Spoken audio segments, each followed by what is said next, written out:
मन ही पूजा, मन ही धूपा, मन ही सेव देवा। संत कबीर की ये वाणी हमें सिखाती है कि ईश्वर तक पहुंचने का मार्ग बाहरी कर्म कांडों से नहीं, बल्कि भीतर की भावना और शुद्ध मन से बनता है।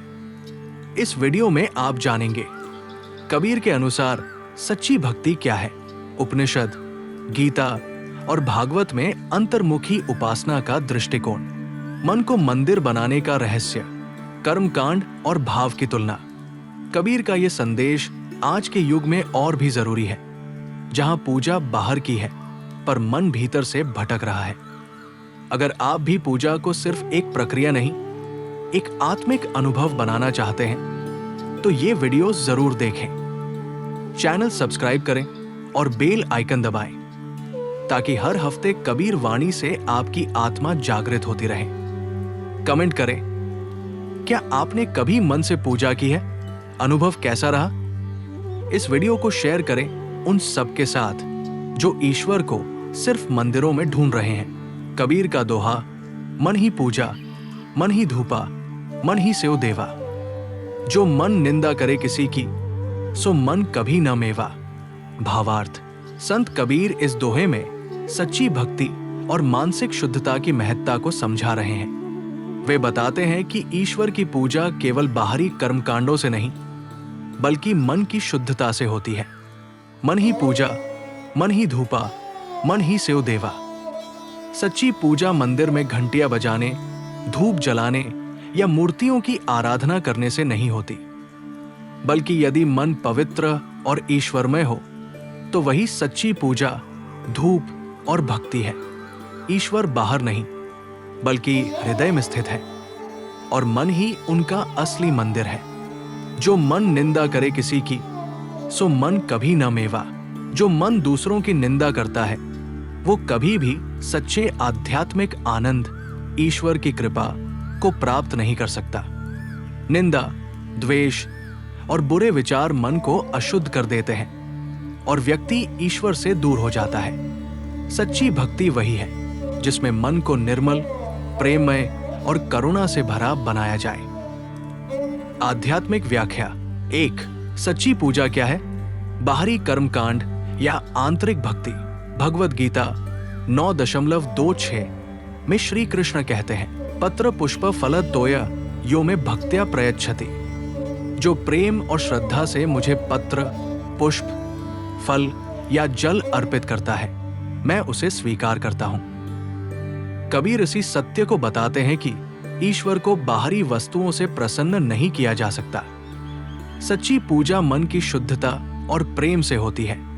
ध्यान, सेवा और सच्चे भाव से ईश्वर की भक्ति करना ही असली आराधना है।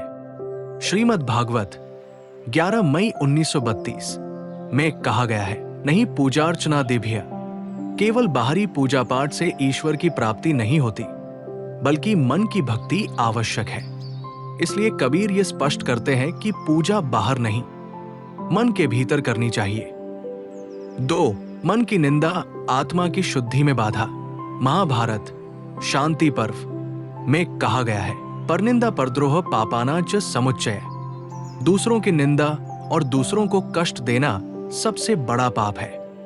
कबीर के अनुसार जो व्यक्ति दूसरों की बुराई करता है, वो आत्मिक रूप से अपवित्र हो जाता है। ऐसा मनुष्य कभी भी आध्यात्मिक उन्नति नहीं कर सकता। सच्ची भक्ति वही है जिसमें दूसरों की निंदा न करके प्रेम, दया और करुणा को अपनाया जाए। रामचरितमानस में तुलसीदास जी कहते हैं, परहित सरिस धर्म नहीं भाई, परपीड़ा सम नहीं अधमाई। दूसरों की भलाई से बड़ा कोई धर्म नहीं और दूसरों को कष्ट देने से बड़ा कोई अधर्म नहीं। इसलिए यदि मन को ईश्वर का सच्चा मंदिर बनाना है, तो उसमें निंदा, क्रोध, लोभ और अहंकार नहीं होना चाहिए। 3. ध्यान और मन की निर्मलता, सच्ची साधना। पतंजलि योग सूत्र 1.2 में कहा गया है, योगश्चित्त वृत्ति निरोधा। योग का अर्थ है मन की चंचलताओं को रोकना और उसे शुद्ध बनाना।